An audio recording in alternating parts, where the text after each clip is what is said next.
I feel like it's not discussed as much as we would like it to, but I feel like women phrase it in a different way. A lot of times they just say, these weak ass men out here, weak men. I hear that a lot, and that's what they're referring to when they say that. So I don't feel like it's not discussed, it's just packaged in a more derogatory way.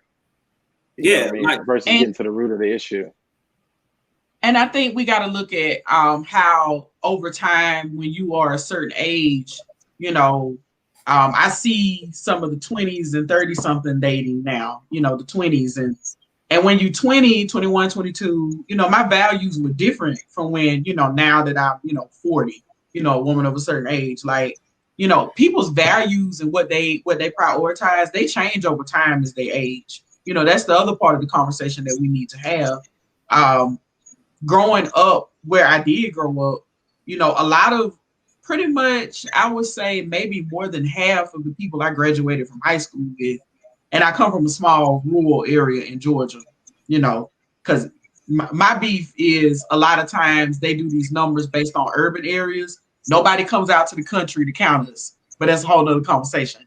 A lot of us who live in rural America, a lot of us are married, and we're married, and our grandparents were married, or we had aunts and uncles if mom and dad were not married. Like where I'm from, a lot of Black people are married. A lot of Black people marry average men and women, and a lot of Black people have 2-income households. Those who are white and who are married where I'm from, I do have a couple of white female classmates. They don't have to work. Their job is to take care of the kids, educate the kids. I come from a farming community, and a lot of the land, and we're talking thousands of acres, they're owned by white males. So their white wives don't have to work. Versus with, in Black communities, I come from a community of a lot of people who they're educators.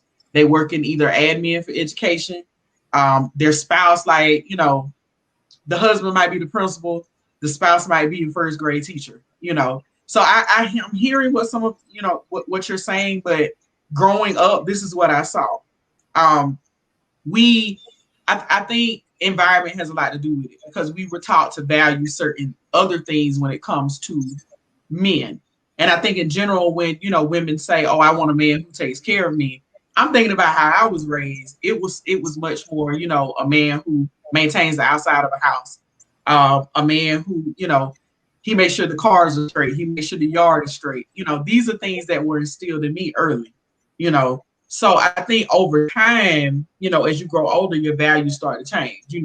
I'm 19, 20 years old, just like we said earlier, all dark and handsome. But then as I got older, it's like, oh, I would like a guy who does this or a guy who knows how to do this. And I started to see, people like my granddad, my uncles, or whoever. I started to say, oh, I see how they treat my aunts. I see how my granddad treats my grandma, whatever. I want something like that, I as I got older, I saw the bigger picture, and I think in terms of the manosphere, and I think I've asked this question again on this show before, and I haven't gotten an answer yet. When they talk about Black women needing to be more accountable about, who they're dating, men they're picking, etc., which Black women are you talking about? Because where I'm from, I'm surrounded by women who are accountable. If you want to deem it that. Where I'm from, a lot of Black women are married. And they have kids, and the men are leading the households, but it's also a 2-income home. So, I think, based on what you guys are saying, it depends on the age of the person that you're dating. I see a lot in the manosphere in terms of men who are of a certain age. They want to date younger women thinking that, oh, well, I can vet her, train her how to take care of me, etc.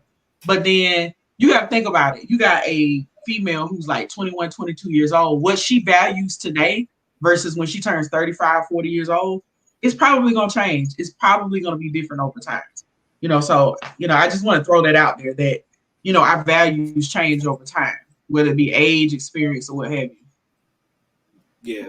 And then Cannon, I also want to add just from what you said, I think it's important to understand like just what men are expected to do and be just societal, whether it's good or bad. We are raised or, just believed by seeing media, TV, movies that we are supposed to be providers, regardless of any pressure from anyone else. That's kind of just how we're, as a man, that's like what we're supposed to be. So we feel that societal pressure. Yeah, societal pressure. Yeah. I'm not saying it's wrong or right, but that's how a lot of men feel. Yeah. And so when That's we what I'm saying. feel that, when we have that pressure on ourselves already, and then we also hear women co-signing it, again, whether it's good or bad, we feel that pressure too.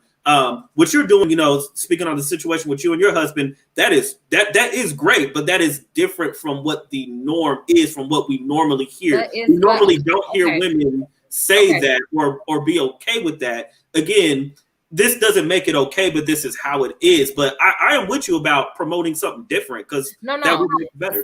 See, let me put it this way. I'll also just talk about from my experience. Because like I say, I grew up on the South Side of Chicago. I'm gonna keep saying it, right? I didn't grow up, where these gold diggers are and all this other stuff. Well, I grew up seeing a lot of Black women, especially who earned more than men a lot of times, than the men that they were with, because we do have a socioeconomic situation where a lot of those men have records, they're in prison, like a lot of different things going on. So I've seen women taking care of men my whole life growing up.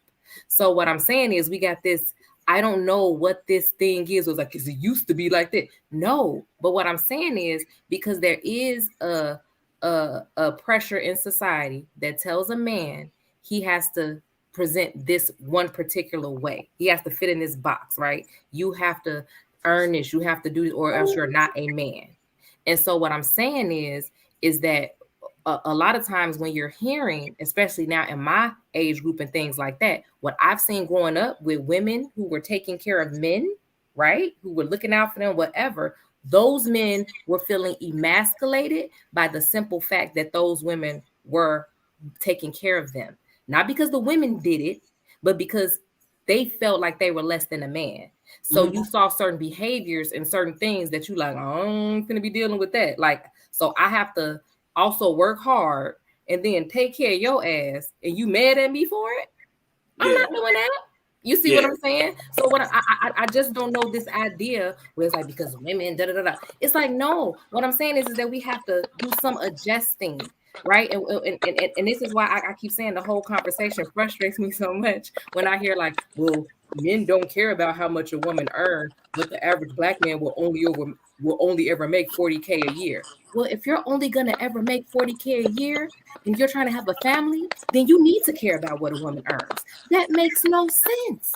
Where's the forethought? What are you thinking about? You so busy being like, I got a penis, so I don't care what she makes. What? I don't think it's that. I don't think the best man impression ever. She has the best man impression. Because I feel like that's my inner thought. When I think about stuff, that's my Cannon voice. What am I eat today? It's gonna be cereal. Nah, I ain't gonna do that. Go back to sleep.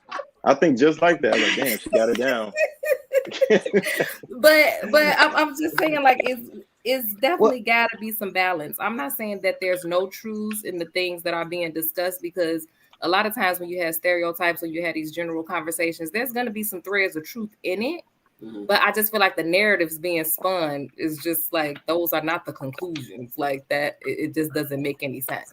So I'm going to take what you say. And would you say that because men have this expectation, even from ourselves, from society, to have that, should women to basically kill this societal norm, should women, I guess, quote unquote, deal with that in, because men have egos, we're sensitive too, stroke our egos until that societal norm is almost eliminated, because that maybe, I'm just throwing stuff out there, that may be what it takes. Like, it has to be abnormal until it becomes normal. Yeah, I guess that's what I was saying. Like, me personally, no, I don't feel like being out here trying to soothe your ego. I'm not about to be out here busting my ass, working hard, being successful, and then plus I got to make myself little and small just so I could stroke your ego to make you feel better. Like, to me, that's silly. You're not a puppy. No. Now, okay, Darn. Yeah. I agree with you though, because on a before I got with my wife, she was well aware I was with a woman who she had money, and she did tend to try to, talk down on me and say things, and I was just looking like, that's not how you're supposed to be talking to me. So there are women out there that will try to degrade a man that's not making as much as them and things of that nature, and try to emasculate you and stuff like that. So it is going on. I totally agree with you. It is going on, but it's that's just like a small group of women that's doing that though. I mean, and I'm just glad that I was able to find my wife, so I wouldn't had that thought in my head that that's how women are when they're successful and stuff like that. So if I would have when I got my wife, I would have probably been thinking just like the rest of the men, like when women get money and this and that, they degrade men. I would have been thinking like that. But since I had the opportunity to actually date a woman that made money and try to degrade me, and then I married a woman that made money and she didn't do it. So on the flip side, it just depends on who you pick, and you know. But babe, I think that the biggest difference though is that we were friends first and we knew each other first. So I think you had a different level of trust with me, right? Where you didn't act a certain way either. Is what I'm saying. You know what I'm like? You have to look at both aspects of it. I don't feel like you came into it with all that ego even in the first place. No, I didn't have ego with her neither. I played the broke role. I liked what she was doing, so I fed into it. I was liking all the gifts and all that. So no, it wasn't ego. I was very humble. He said the broke role. I love it.